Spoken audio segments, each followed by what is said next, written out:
Elara Vance was blowing out candles when Robert Hill was blowing out her life. While her friends sang "Happy Birthday," he was already in her apartment, waiting silently in the dark, a single white lily in his hand. Nestled in the quiet, tree-lined streets of Cedar Brook, Elara Vance was more than just a resident. She was a local emblem of pure, unadulterated potential. To everyone who knew her, she was the golden girl, the one whose future was painted in the brightest of colors. At 22, her laugh was a familiar, welcome sound in the local coffee shop where she worked part-time, not for the money, but for the community. She knew her customers by name and their usual orders by heart. Her own dreams were vast. She was saving up for a van, which she planned to convert into a mobile bookstore, a traveling haven of stories she would drive across the country. Photographs from her friends and family depicted a young woman seemingly lit from within, with sun-kissed hair that fell in careless waves and a smile that rarely left her face. She was the kind of person who remembered your birthday, who baked cookies for new neighbors, and who could brighten a gloomy day with a single thoughtful comment. This inherent warmth and generosity drew people to her, creating a wide circle of friends who all believed they were witnessing the beginning of an extraordinary life. The promise of tomorrow was a tangible thing in Elara's presence, a feeling that something wonderful was always just about to happen. There was no envy in the admiration she received, only a collective hope for her success, as if her achievements would somehow lift the entire town. In a world that often felt complicated and gray, Elara Vance was a splash of brilliant, hopeful gold, making the tragedy that awaited her all the more devastating and profound. The morning of her 23rd birthday dawned with a brilliant, cloudless sky, as if the universe itself had aligned to celebrate her. Sunlight streamed into her small, second-story apartment, illuminating dust motes dancing in the air like tiny fairies. The space was already filling with the tangible evidence of how loved she was. A vibrant bouquet of sunflowers, her favorite, sat on the kitchen counter, a gift from her mother who had dropped them off early. A small pile of colorfully wrapped presents, each a promise of future joy, was stacked neatly on the sofa. The air carried the faint, sweet scent of the lilac candle she had lit to mark the special occasion. Her phone, charging on the nightstand, had been buzzing intermittently since sunrise with a stream of cheerful birthday messages from friends and family. The day's plan was simple and perfect, crafted to be a reflection of her own joyful spirit. A picnic was arranged at Oakcrest Park with her closest friends, promising an afternoon of laughter, shared food, and relaxed conversation on a checkered blanket under the shade of an old oak tree. Later, unbeknownst to her, a surprise party was planned for that evening at her best friend's house. The guest list included nearly everyone she held dear, and a beautifully decorated cake was already waiting in a refrigerator downtown. For Elara Vance, on this perfect day, the world was full of nothing but light, friendship, and the boundless anticipation of a year ahead destined to be her best one yet. The picnic in Oakcrest Park was a perfect, sun-drenched snapshot of happiness, exactly the kind of memory Elara cherished. For 2 hours, the group of friends lounged on a large, red-checkered blanket, the sounds of their laughter mingling with the rustle of leaves and the distant cheers from a softball game. Elara, wearing a simple yellow sundress, was the radiant center of it all, her joy infectious. She opened a few small gifts brought by her friends, a new journal, a delicate silver bracelet, a best-selling novel. A final photograph, taken by her friend Chloe on a digital camera, captured a moment of pure, unguarded bliss. Elara was mid-laugh, her head thrown back, a paper plate holding a half-eaten slice of birthday cake balanced on her lap. The timestamp on the image read 4:12 p.m. As the picnic began to wind down, Elara decided to take a different route home. Instead of walking back along the main road, she chose the scenic, wooded trail that cut through a small grove of trees, a path that would eventually lead to the back of her own street. It was a route she often took, a quiet, peaceful 10-minute walk. She hugged her friends goodbye, slung her gift bag over her shoulder, and walked into the dappled shade of the trail entrance. Another park-goer later recalled seeing a woman in a yellow dress heading that way around 4:30 p.m. This brief, anonymous sighting became the final, confirmed moment Elara Vance was seen alive, a solitary figure disappearing into the green shadows, carrying the echoes of a birthday celebration that had just tragically and irrevocably ended. The silence in the apartment hallway was profound, broken only by the rustle of Maya's party bags.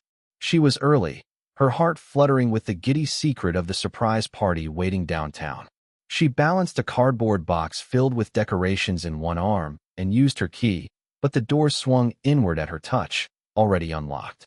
A faint, cold trickle of unease ran down her spine, but she dismissed it.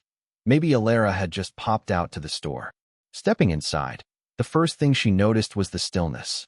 The cheerful bouquet of sunflowers still stood on the counter, and the stack of unopened presents on the sofa looked exactly as she had pictured them. But then her eyes adjusted to the dim light, and her brain struggled to process the scene.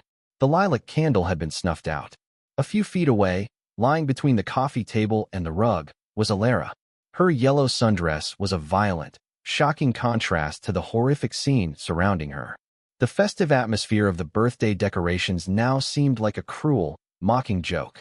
Maya's mind shattered. The box of streamers and balloons slipped from her numb fingers, scattering metallic confetti across the floor like tears. A soundless scream froze in her throat. The world narrowed to this single, horrifying image. The celebration had been meticulously planned, but a different, far more sinister event had occurred first, transforming a home filled with love into a cold, silent crime scene. The birthday was over, and the investigation had begun. The investigation's first, logical suspect was Mark, Elara's ex-boyfriend. Their breakup several months prior had been messy and public, marked by his possessive anger and loud arguments overheard by neighbors. He had struggled to let go, sending her texts that swung between pleading and accusation. Detectives immediately brought him in for questioning, and his demeanor was tense, his jaw clenched. He openly admitted he was angry about the birthday party, not because he wasn't invited, but because he knew it symbolized her moving on without him. He claimed he had been at a professional development conference in a city 60 miles away, a story the detectives viewed with deep skepticism. It seemed like the classic, flimsy alibi of a guilty man. However, when they subpoenaed the conference center's security footage, every piece of it told the same, unassailable story. There was Mark, time-stamped throughout the entire critical window, sitting in a seminar room, eating at the hotel buffet, and even appearing on a lobby camera at the exact moment the coroner estimated Elara was killed. The footage was crystal clear and utterly damning to their theory. He was physically incapable of committing the crime. This definitive proof forced a painful and unsettling shift in the investigation. If it wasn't the obvious, angry ex-lover, then they were looking for a killer who had left no obvious trace, a ghost who had violated Elara's home without reason and without a trace. The case, which had seemed so straightforward, was now a dark and shapeless mystery. The forensics team worked through the night, a swarm of silent, white-suited figures moving with grim purpose under the harsh glare of portable lights. Their initial findings only deepened the mystery. There was no sign of forced entry on the door or windows. The lock showed no scratches, the frame no splinters. It was as if the killer had been invited in or had used a key. A frantic search for the murder weapon proved equally futile. Every sharp object in the small apartment was cataloged and tested, but none matched the brutal wounds. The scene was eerily clean of foreign fingerprints, with only smudged, unidentifiable prints on common surfaces and none at all in the critical area where the attack occurred. It suggested a chilling level of preparation, someone who had either worn gloves or had been meticulous in wiping down the scene.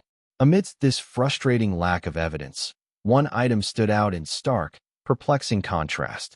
On the coffee table, placed neatly and centered as if for display, was a single, long-stemmed white lily. It was fresh, its waxy petals unblemished. It did not match the sunflowers from her mother or any other floral arrangement in the home. A small, plain card was tucked beside it, but it was blank, offering no message, no name, no clue. This single, out-of-place flower became the investigation's most haunting and confusing artifact.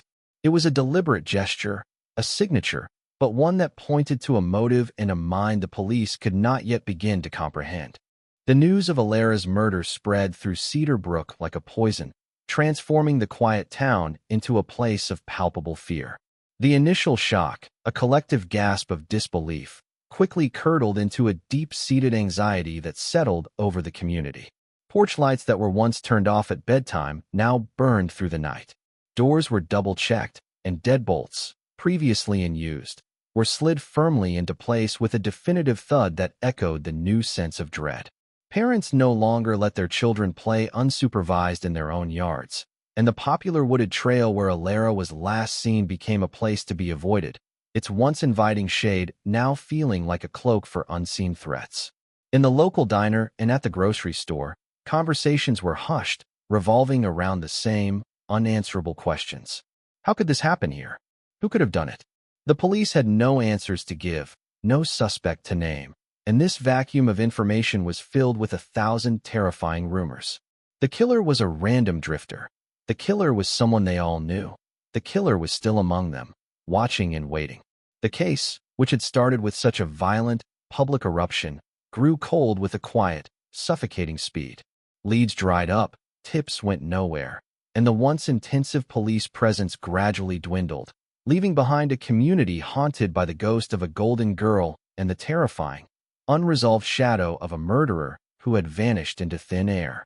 With the traditional investigative avenues leading to dead ends, the police turned to the digital world, hoping it would hold the key the physical scene did not.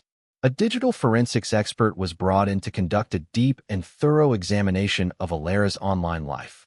They imaged her laptop and phone, scouring every corner of her social media accounts, her private messages, her email inbox, and her browsing history.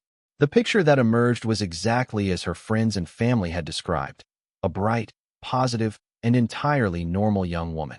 Her Instagram was a curated feed of sunlit selfies, pictures of her friends, and aspirational posts about her mobile bookstore dream. Her Facebook messages were filled with cheerful birthday wishes and planning for the picnic. There were no angry exchanges, no cryptic threats from anonymous accounts, and no evidence of online stalking or harassment that they could find. She had no dating apps on her phone, and her search history was innocuous, filled with queries about van conversions, book lists, and local events. This pristine digital footprint created a new and profound problem for the investigation. It confirmed Elara was exactly who she seemed to be, which meant the motive for her murder was not rooted in her own actions or relationships. The killer had not left a digital trail leading to her, and she had left no digital cry for help.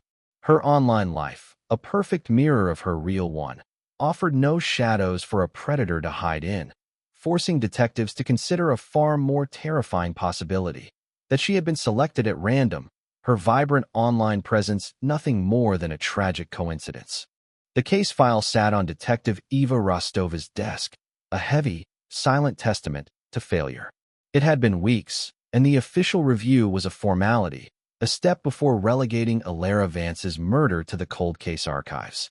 Rostova, new to the department but with a reputation for obsessive attention to detail, began the tedious process of rereading every report, every evidence log, every witness statement. It was during this grim inventory that a seemingly insignificant detail in the coroner's report snagged her attention: the date. Elara Vance was killed on her birthday. A strange, cold prickle ran down her spine. It was an oddity that felt too specific to be a coincidence. Driven by a gut feeling, she ignored protocol and spent her evening accessing regional law enforcement databases, searching for any unsolved homicides with a similar peculiarity. The results, when they finally loaded on her screen, made her blood run cold. 2 other cases, one from Rockvale, 60 miles south, 2 years prior, and another from Milburn, 40 miles north, just last year. Both victims were women in their early 20s. And both, as she confirmed with a trembling click on their digital death certificates, had been murdered on the exact anniversary of their birth. They were no longer investigating a single, isolated tragedy. They were hunting a serial killer. Detective Rostova's discovery sent a jolt of grim energy through the entire department. The Vance case was immediately reclassified, and a dedicated task force was formed to re-examine the 2 other murders under this terrifying new lens. Rostova traveled to Rockvale first, pulling the dusty, physical evidence boxes for the Millicent Shaw case. The file was thin, the investigation having stalled quickly.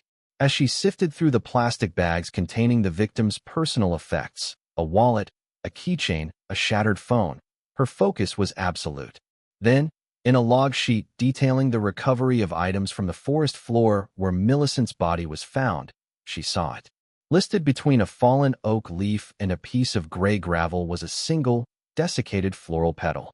The evidence clerk had noted its color as white/off-white, and in parentheses had written a tentative identification, possible lily petal. It had been dismissed at the time as environmental debris, a random piece of nature that had blown onto the scene. Now, it screamed its significance. Rostova immediately called the evidence locker in Milburn, the site of the third murder. She directed a stunned evidence technician to re-examine the clothing of victim number 3, Cara Lynn. After a 30-minute wait, the technician came back on the line, his voice hushed. Tucked deep into the cuff of Cara's jeans, almost invisible, was another single, pressed white lily petal. The signature was real. Their killer had been operating for years, leaving a fragile, botanical calling card that had, until now, been tragically overlooked. The discovery of the lily petals fundamentally shattered the original profile of Elara's killer. This was not a crime of passion, not the act of a jealous ex-lover or a personal rival. The meticulous planning, the specific choice of date, and the chilling, repetitive signature pointed to a completely different kind of predator. They were now hunting a serial killer, a creature of ritual and compulsion. His motive was not personal gain or revenge against Elara specifically. She was not a person to him, but a prop in a dark, private ceremony. The white lily was not a random object, but a crucial part of his fantasy, a symbol whose meaning only he understood.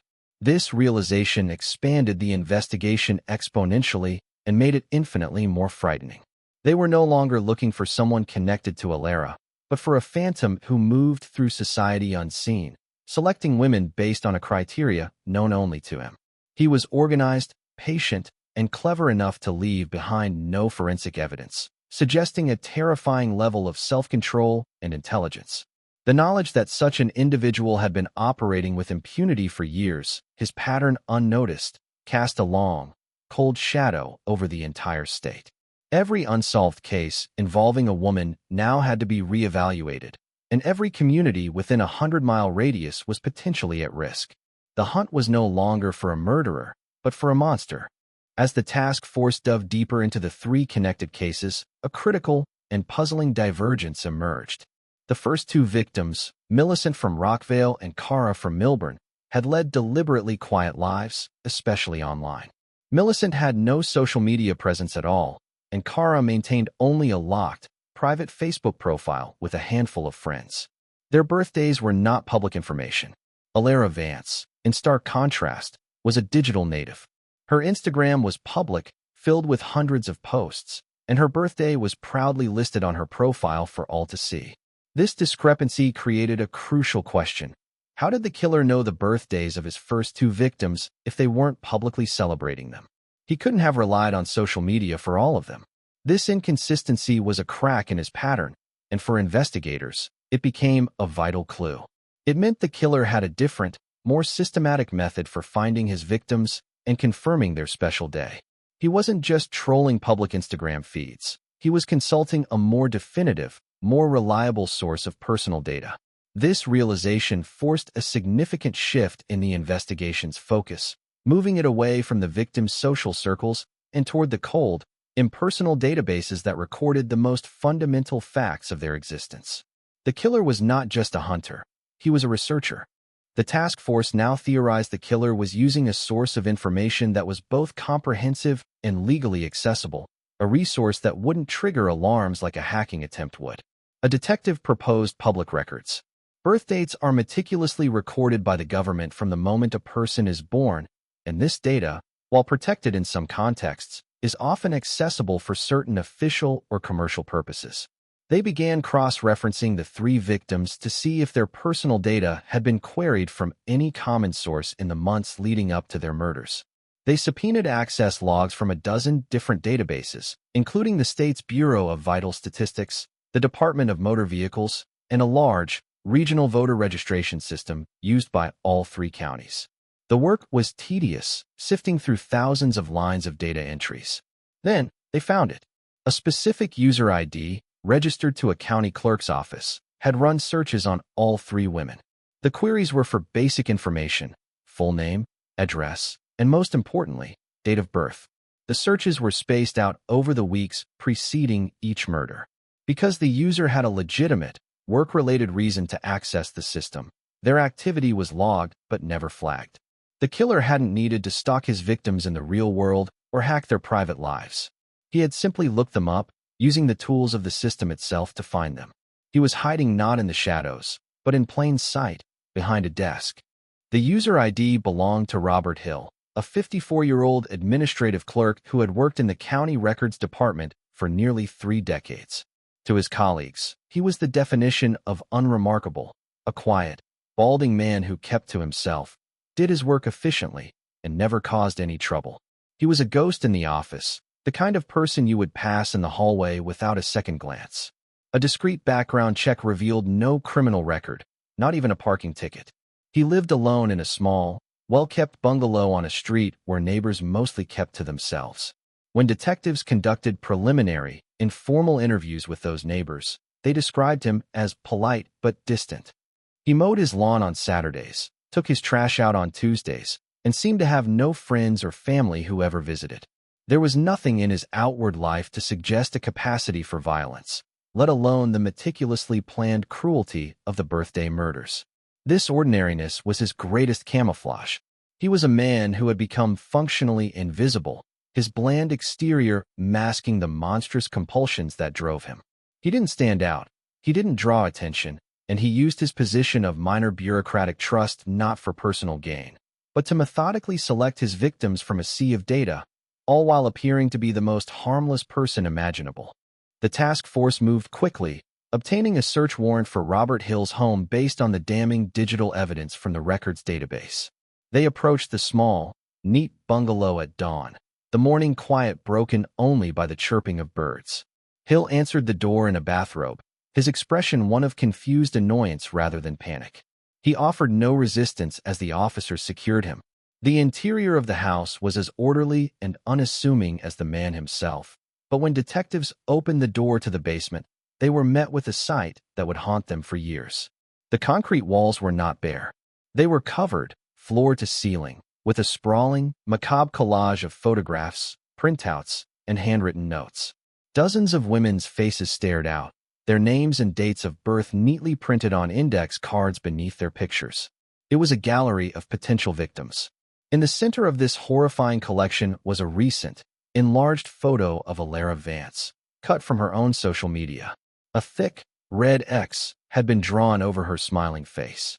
On a small, clean workbench in the center of the room, next to a pair of sharp scissors and a roll of tape, sat a box of long-stemmed white lilies, their waxy petals glowing faintly in the dim basement light. The killer's workshop was not a dirty, chaotic space, but a meticulously organized shrine to his obsession, a quiet temple dedicated to the systematic destruction of life on the one day it should have been most celebrated. The search of Robert Hill's home revealed more than just the horrifying shrine in the basement. In his bedroom, tucked away in a locked desk drawer that was easily forced open, detectives found a series of journals.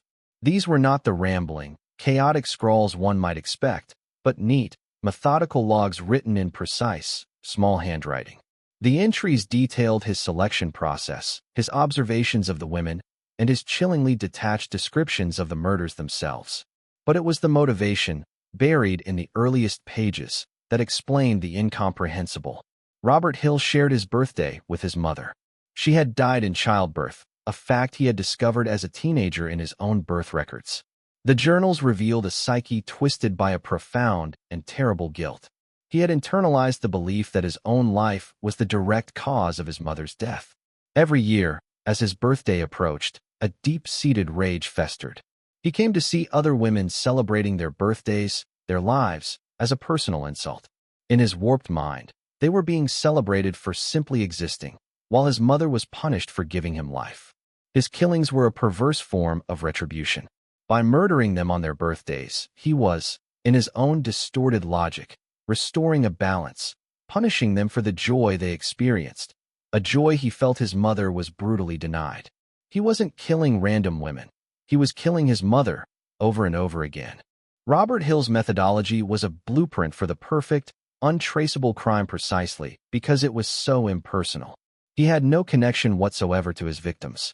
He did not stalk them in the traditional sense, follow them home from work, or lurk outside their windows. His entire selection process was clinical and remote, conducted from his desk at the county office or his home computer. He would use his authorized access to public records to compile lists of women within a specific age range, cross-referencing their addresses to determine who lived in isolated areas or near accessible wooded trails. He chose them based on data points, not personality. This complete lack of a personal link was his greatest shield. He understood that police investigations always start with the victim's circle, friends, family, enemies. By ensuring he existed entirely outside that circle, he effectively vanished from the investigative radar. He never contacted them, never left a digital comment, and never entered their lives until the moment he arrived to execute his grim birthday ritual. He was a ghost in the machine, using the system's own infrastructure to find his targets, confident that the absence of a traditional motive would forever keep him safe. His specialized knowledge of how records were accessed and tracked, and his assumption that such a bureaucratic trail would never be connected to a violent crime, was the critical flaw that ultimately led to his capture. Confronted with the overwhelming evidence from his home, the macabre basement shrine, the box of lilies, and the deeply incriminating journals, Robert Hill's meticulously constructed composure shattered. He saw the photographs of his own handwritten confessions laid out on the interrogation table and seemed to almost deflate, the strange energy that had sustained his double life finally draining away.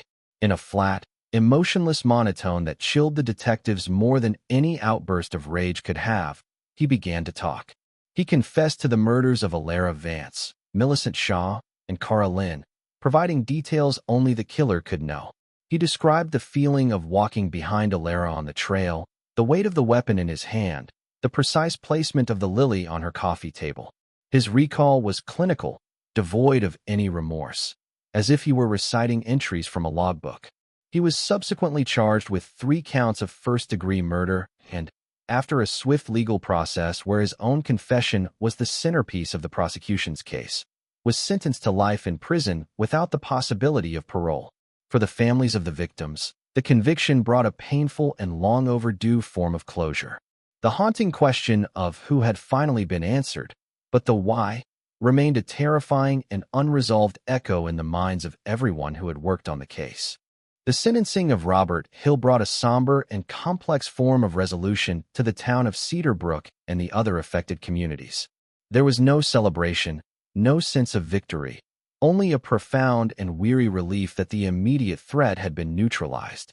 For Elara's family and the families of the other victims, the trial and conviction were a grueling but necessary ordeal, finally giving them a face and a name to the abstract horror that had shattered their lives.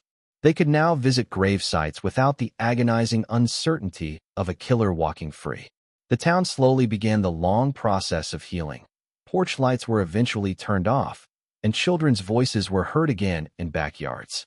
Yet, the memory of Elara Vance was forever changed. She was no longer just the golden girl with a bright future, but also a tragic symbol of a vulnerability no one had seen coming. The mobile bookstore dream was now a ghost of a future that never was, a poignant reminder of a life cut short by a darkness that had been hiding in the most mundane of places. Justice had been served in the eyes of the law, but it was a cold, hollow justice that could not return what had been taken, leaving behind a legacy of grief and a permanent alteration of the town's innocent self-perception. The story of Elara Vance and the birthday killer left a permanent scar on the collective psyche, a chilling lesson in the anatomy of evil. Robert Hill was not a monster who lurked in alleyways. He was a polite, unassuming man who filed records and mowed his lawn. His weapon was not just the one he used to kill, but the very systems designed to organize society, which he twisted to serve his dark compulsions. The case forced a grim realization that the most profound dangers are not always the ones we are primed to look for. They can be quiet, patient, and hidden behind a mask of normalcy, their madness burning with a cold, logical fire. The white lily, once a symbol of purity and life, is now forever corrupted in the minds of those who know this story, a fragile reminder of how easily beauty can be perverted by a broken mind. The lingering shadow is not the fear of a specific man, but the unsettling knowledge that other Robert Hills could be anywhere, their secrets buried deep behind ordinary faces, their rituals waiting to be discovered only after it is far too late.